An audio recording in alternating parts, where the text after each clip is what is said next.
CPM സംസ്ഥാന നേതൃയോഗങ്ങൾക്ക് തുടക്കം. തെരഞ്ഞെടുപ്പിൽ LDF-നുണ്ടായ പരാജയം ഉൾപ്പെടെയുള്ളവ ചർച്ച ചെയ്യും. ഉപതെരഞ്ഞെടുപ്പിലെ സ്ഥാനാർത്ഥി നിർണയവും പരിഗണിക്കാൻ സാധ്യതയുണ്ട്. വിവരങ്ങളുമായി ഡി ബിനോയ് ചേരുന്നു. ബിനോയ്, CPI-യുടെ ജില്ലാ കൗൺസിൽ യോഗങ്ങളിൽ നിന്നും രൂക്ഷമായ വിമർശനമായിരുന്നു. എറണാകുളത്ത് CPM-ന്റെ ജില്ലാ കമ്മിറ്റി യോഗത്തിൽ വിമർശനമായിരുന്നു. ഈ ഒരു സാഹചര്യത്തിൽ CPM നേതൃയോഗങ്ങൾക്ക് തുടക്കമാകുമ്പോൾ എന്തൊക്കെ തിരുത്തൽ നടപടികളാണ് നേതൃത്വത്തിന്റെ പരിഗണനയിലുള്ളത്? ലിബീഷ്, 5 ദിവസം നീണ്ടു നിൽക്കുന്ന സംസ്ഥാന നേതൃയോഗങ്ങൾക്കാണ് ഇന്ന് തിരുവനന്തപുരത്ത് തുടക്കം കുറിച്ചിരിക്കുന്നത്. ആദ്യ 2 ദിവസം സംസ്ഥാന സെക്രട്ടേറിയറ്റും തുടർന്നുള്ള 3 ദിവസങ്ങളിൽ സംസ്ഥാന സമിതി യോഗവുമാണ് ചേരുന്നത്. ഈ കഴിഞ്ഞ തെരഞ്ഞെടുപ്പിലുണ്ടായ തിരിച്ചടി തന്നെയാണ് മുഖ്യ ചർച്ചാ വിഷയം. പാർട്ടി 8 മുതൽ 12 സീറ്റ് വരെയാണ് കേരളത്തിൽ പ്രതീക്ഷിച്ചിരുന്നത്. അത് കേവലം ആലത്തൂരിൽ മാത്രം ഒതുങ്ങിയത് പാർട്ടിക്ക് വലിയ തിരിച്ചടിയായി എന്ന് തന്നെയാണ് നേതാക്കൾ പറയുന്നത്. പാർട്ടിയോട് അടുത്തു നിന്ന പല സമുദായങ്ങളും ഒപ്പം പല പ്രവർത്തകരും പാർട്ടിയിൽ നിന്നും അകന്നുപോയി എന്നുള്ളതിൻ്റെ ഒരു തെളിവ് കൂടിയാണ് ഇത്തരത്തിലെ വലിയ പരാജയം എന്നും വിലയിരുത്തൽ ഉണ്ട്.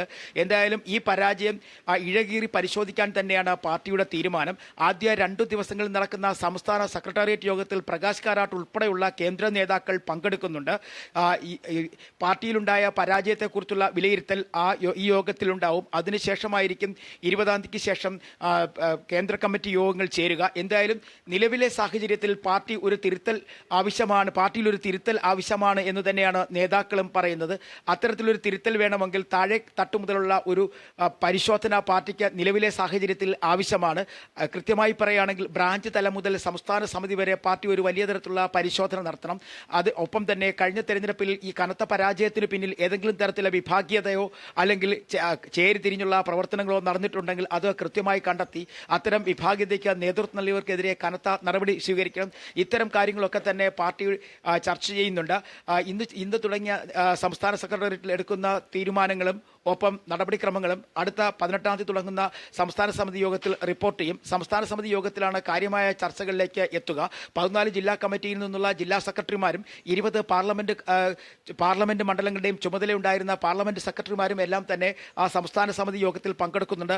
ഈ യോഗത്തിൽ വെച്ചായിരിക്കും പരാജയ കാര്യങ്ങൾ കൃത്യമായും ചർച്ച ചെയ്യുക. പാർട്ടി പ്രതീക്ഷിച്ച പല സ്ഥലങ്ങളിലും കൃത്യമായി വോട്ട് കിട്ടിയില്ല.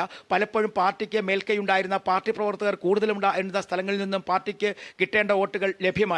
ഇത്തരം കാര്യങ്ങൾ ഒരുപക്ഷെ വിഭാഗീയതയ്ക്കുള്ള ഇടയാക്കിയിട്ടുണ്ട് എന്ന തരത്തിലാണ് പാർട്ടി വിലയിരുത്തുന്നതും. അതുകൊണ്ട് തന്നെ ഓരോ ബ്രാഞ്ച് തലം മുതൽ ലോക്കൽ കമ്മിറ്റി തലം വരെയുള്ള ഒരു വിലയിരുത്തൽ ഈ സംസ്ഥാന സമിതി യോഗത്തിൽ ഉണ്ടാവും. ഇതുകൂടാതെ ഒരു മുഖ്യ വിഷയം വരാൻ പോകുന്ന ഉപതെരഞ്ഞെടുപ്പ് തന്നെയാണ്. 2 നിയമസഭാ മണ്ഡലങ്ങളിൽ ഉപതെരഞ്ഞെടുപ്പ് വരാൻ പോകുന്നു. മാത്രവുമല്ല, വയനാട്ടിൽ ഒരുപക്ഷെ രാഹുൽ ഗാന്ധി എല്ലാം ചർച്ച ചെയ്യും. ഇത് കൂടാതെയാണ് മന്ത്രി കെ രാധാകൃഷ്ണൻ നിയമസഭ വിട്ട് പാർലമെന്റിലേക്ക് പോകുന്ന സാഹചര്യം. പകരം മന്ത്രിയെ കണ്ടെത്തണം. ഇതിനായി പട്ടികജാതി പട്ടികവർഗ വിഭാഗത്തിൽ ഒരു മന്ത്രിയെ കണ്ടെത്താനുള്ള നടപടിക്രമങ്ങളും ഇപ്പോൾ തുടങ്ങിക്കഴിഞ്ഞിരിക്കുന്നു. CPM എന്തായാലും വലിയ തരത്തിലുള്ള ഒരു തെറ്റുതിരുത്തലിലേക്ക് കടന്നിരിക്കുന്നു എന്ന് വേണം നമുക്ക് പറയാൻ കഴിയുക.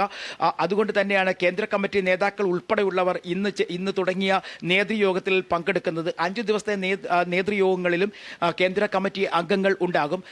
പാർട്ടിക്കുണ്ടായ പരാജയം കൃത്യമായി പഠിക്കണം, അത് വിലയിരുത്തണം എന്ന് തന്നെയാണ് പാർട്ടി നേതാക്കളുടെയും തീരുമാനം.